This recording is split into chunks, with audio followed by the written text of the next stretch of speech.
morning friends, I welcome all of you on your channel, that is Manage Digo channel. This is a continuity of the series. After such a longer period of time, I'm making this content which we have left behind related to contract drafting. So this is the last part. When contract is formed, there's then part of arises related to reviewing of the contract. What is reviewing of the contract? Contract review is basically a systematic process where you thoroughly examining each and every clause, analyzing the terms and conditions which were present. If any implications, legal implications were present in them, you identify and make or solve them. And finally, the contract will get executed. The problem may be related to grammatical errors, spacing also, font size also, numbering also, and even legal validity also. These are the small things which were in during the reviewing of the contract always present. But within a, if in simple form, if I'll inform you, the by taking in a general example, if there's a bucket of pebbles, within that pebbles there's a small pebbles also, and the pebbles which are big in size. Someone has taken a task which is related to remove the small pebbles. One time removal of that small pebbles has already taken place. Now next what happens, someone wants to check or recheck it again. It gives a responsibility to other person. uh, Here in the case, the document drafter is legal document reviewer is there, who check this, analyze this. After one time, removal of these small pebbles takes place. So these small pebbles are called clauses, small clauses which are improper, or statements which are improper, legal compliance which is improper, which can be done by a person who is skillful, that is legal document drafter or reviewer, who check all these things and remove all these discrepancies. This is general example. Here, without wasting a time, today we are going to discuss about what are the steps involved in document review. Once you get a document through a mail or in a soft copy form, what you can do in a general life also, first of all, read and understand the context. It is not there. First go through it properly, so you are able to read it properly, so you are able to understand the entire contract, to gain knowledge about what is the background involved in that, purpose and expectations of the parties involved. This is basically read and understand. Once you read and the context, the second thing is the identify key provisions. After reading, you are going to know about them. Mostly the key provisions are operative clauses, which are related to rights and obligation, responsibilities, payment, terms and termination, which were involved within this contract. You go through it properly.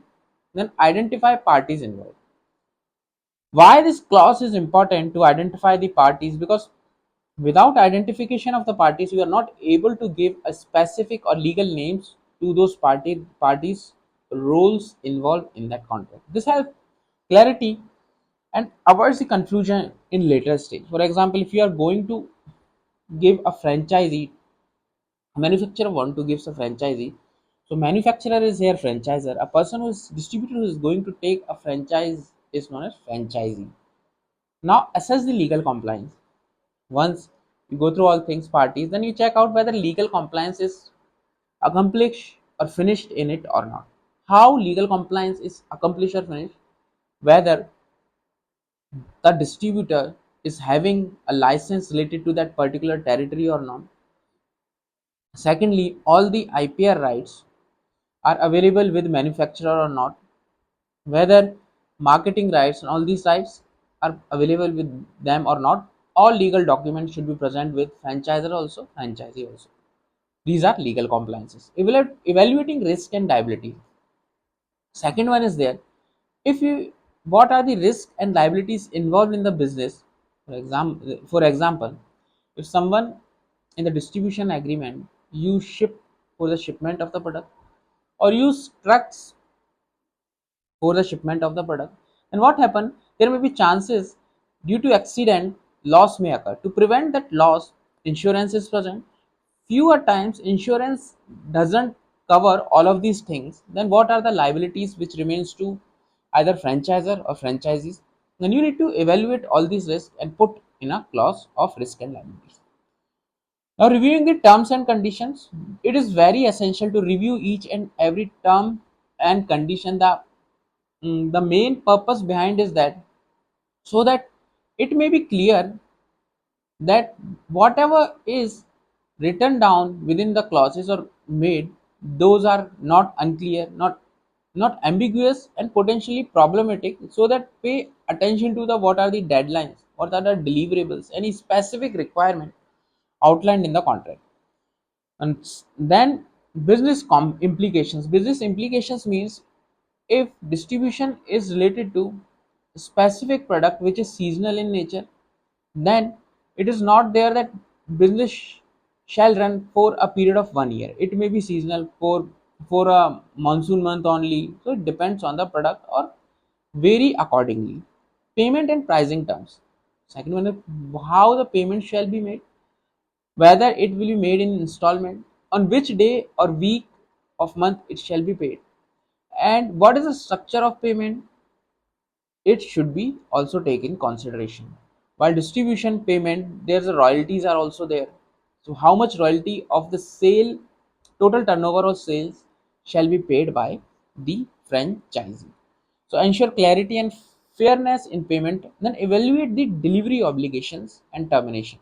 Review provision related to how delivery can be made, how the quality of the product shall be made. If I consider a product is related to such as cakes or ice cream is there, then defreeze is required for them to maintain the quality. So during the distribution, how they maintain the quality, and they accept the criteria which were provided by the distributor, by the manufacturer or franchisor to the franchisee, and evaluate the termination and renewal, how longer period of time this particular contract should remain active, and when, if it is possible, on what criteria it can be renewed, that should be also checked out and confirmed with the parties. Assess dispute resolution mechanism. If if any chance any dispute arises in between the parties, so before termination of the contract, is there any proper mechanism such as including arbitration, mediation, litigation procedures? These are involved to save the time of both of these parties, and it may be fair, effective and practical also, so both of them can save their time.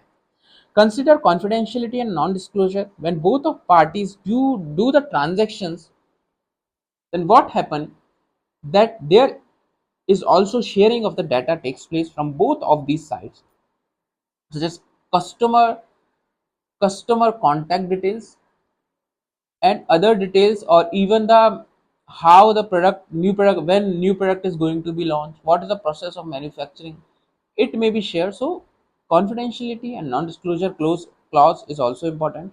Document comments and concerns. This is a practical part which can be followed or done within a document, where you comment on the part where you find out that it is not proper, which is improper.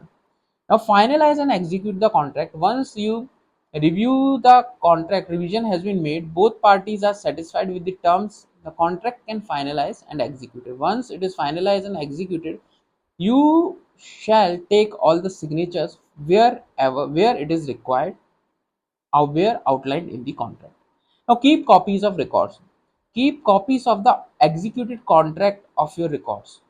Why there is a requirement to keep the copies of record? Because it is important to have documentation of agreement in case any dispute in future.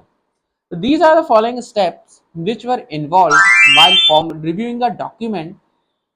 So if you find out this content beneficial or informative, so do not forget to subscribe a Manage Lego channel, and do not forget to subscribe